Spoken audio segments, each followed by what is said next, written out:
Japan has a new problem. Japanese bears, known as Kuma, have mysteriously started attacking people all around the country. Even in the middle of cities, hundreds of people are getting attacked, and now the situation has become so crazy that the government has sent out the army to fight against this mysterious bear invasion and also built robot monster wolves to stop the Kuma from taking over Japan. This might just be the craziest thing we've talked about on this channel so far, but before we go there, I want to thank CyberGhostVPN for making this video possible. With over 38 million users worldwide and 20,000 excellent reviews on Trustpilot, CyberGhost is one of the best options to keep your data private and secure. Every time you go online, your internet service provider, your school's or work's IT department, even your home Wi-Fi router can all track what you do online. However, with CyberGhost VPN, you can simply select one of their over 100 locations to encrypt and reroute all of your traffic through their secure servers, keeping your online activity truly private. CyberGhost also allows you to access location-restricted games and content from over 40 streaming platforms like Netflix, Amazon Prime, and Disney+, and can even help you score better deals online by simply changing your virtual location. It works on all major systems and lets you protect up to 7 devices at once in case you want to share it with family and friends. Click on the link in the description to get CyberGhost VPN at an 84% discount for only $2.03 a month, plus 4 months for free with a 45-day money-back guarantee. And by clicking the link, not only are you getting a great product, but also helping to create more videos like this. Now, back to the video. Attacks like this aren't new to Japan, as bears have always been native to the country. However, now suddenly, something has mysteriously changed in the Japanese mountains, as the bears have started leaving their usual habitat and began coming to the cities and attacking people. This has caused panic all around the country, as nothing like this has ever happened before, and now many people are afraid to leave their houses, as attacks like this have recently been happening every single day. Just last month, a body of a 73-year-old man was found decapitated by a bear in Iwate Prefecture, only 2 kilometers away from a different location where a 50-year-old man who was cleaning the outdoor baths in a local hot spring was killed and dragged to the forest by another bear a week earlier. And I could go on, since on that same week a bear entered a supermarket in Kuma attacking 2 people, and another incident happened in a popular tourist area where a tourist got injured after being swiped by a bear. These are just some examples from the past weeks, as incidents like these are now happening all the time around Japan. The number of these attacks have skyrocketed in an unprecedented way, to such a degree that in certain areas, especially in northern Japan, the number of victims has increased by 500% and is expected to keep rising unless the government is able to do something about it soon, which seems unlikely. So, what happened? Why are the bears suddenly wandering to cities and attacking people? Climate shifts, food shortages, and hunting restrictions all play a role in the situation, but a big part of the blame why the bears have suddenly started invading cities can be placed on Japan's population decline.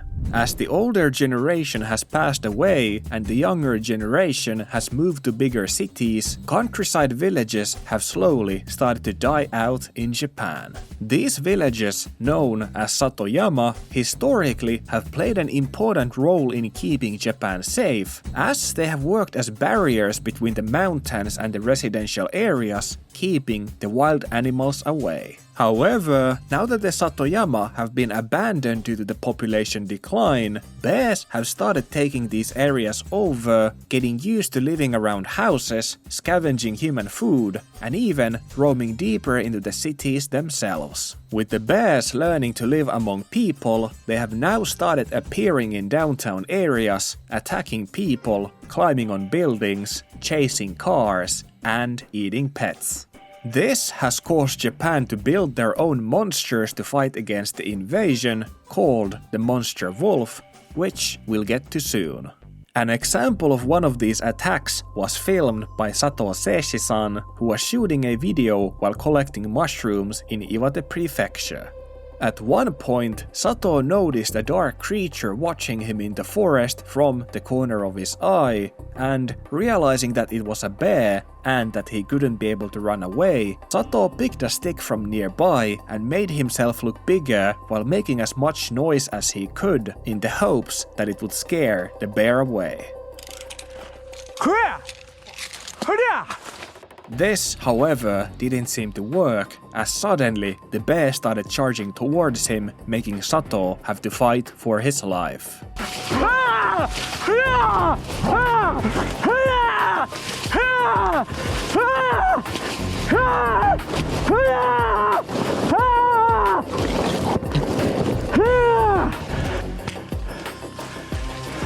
Even though Sato was able to survive the attack, he did end up having to rush to the hospital, as the bear, with its sharp claws, was able to cut his leg and arms open.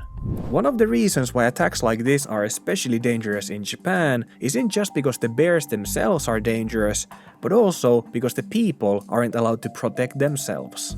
Due to Japan's strict gun laws, many people who live in these areas infested by bears aren't legally allowed to carry weapons, causing them to have to defend themselves with sticks or simply by punching whenever they get attacked by a bear. What makes this current situation even worse is that even the Japanese police are rendered useless whenever a bear finds its way into the city, as their handguns aren't powerful enough to penetrate the bear's thick hide.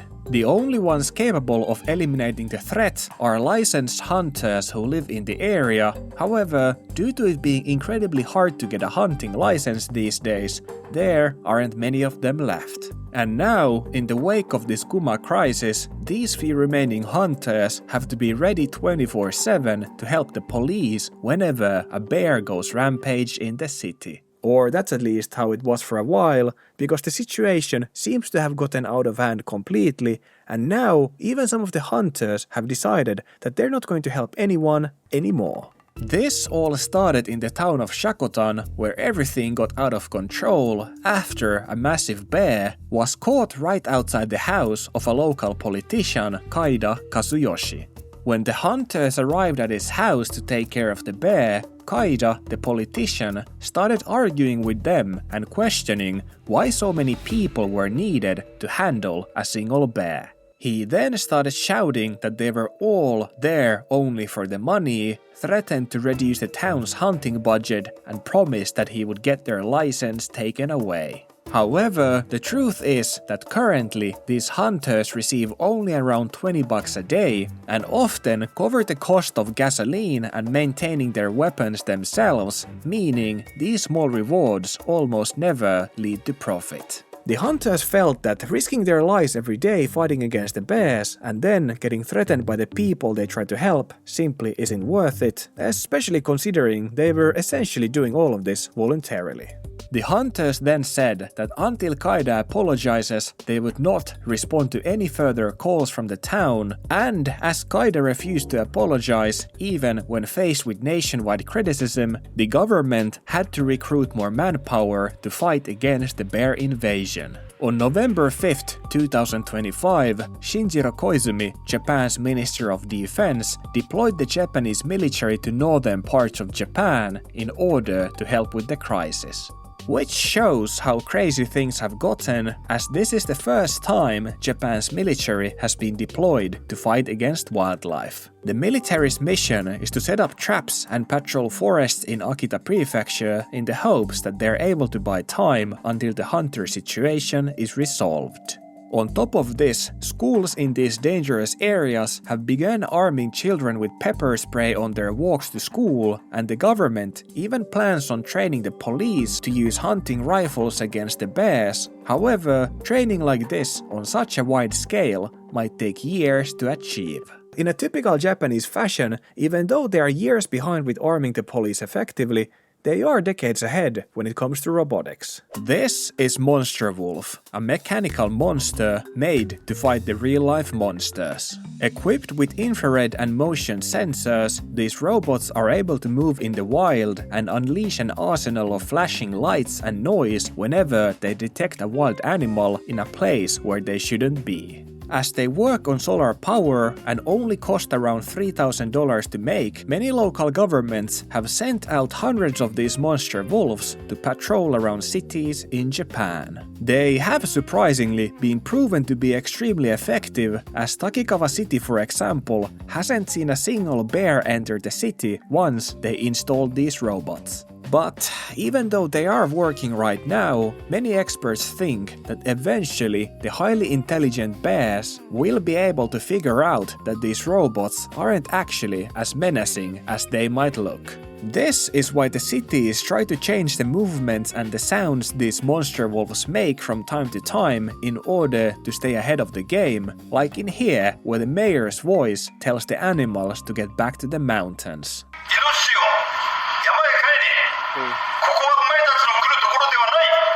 Honestly, this whole situation has been wild to see, as it seems like every day things are getting crazier and crazier. But not everything I see on the TV is bad news, as I was also able to catch footage of this drill where a guy in a bear mask is going apeshit, while the rest of the village throws firecrackers at him and poke his ass with a stick.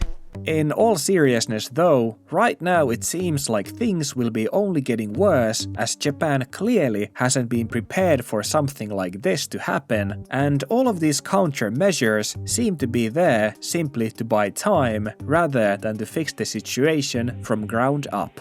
Which ends up begging the question, should you be worried about bears whenever you travel to Japan? The short answer to that is yes and no. The fact is that even though the chances that you will get attacked by a bear are low, they are definitely not zero.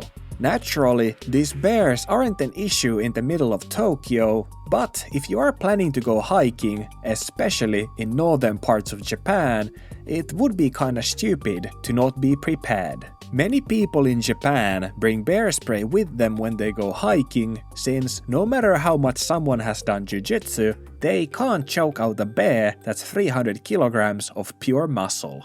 In case the worst thing happens and you come across a bear, it's best to do as those people who have actually survived a bear attack and not turn your back on it and try to scare it away. And if that doesn't work, you're basically fucked. Which is why the best course of action is to get down on the ground in a fetal position and protect your head, as according to research, that's where the bears are most likely to attack. Stay safe out there, and don't forget to click the link on the description to get the special discount CyberGhost VPN is granting to all of you guys. It will protect your data while you browse and give you full access to all blocked content on the internet for only $2.03 a month, totally risk-free, so check it out, link on the description. See you next time.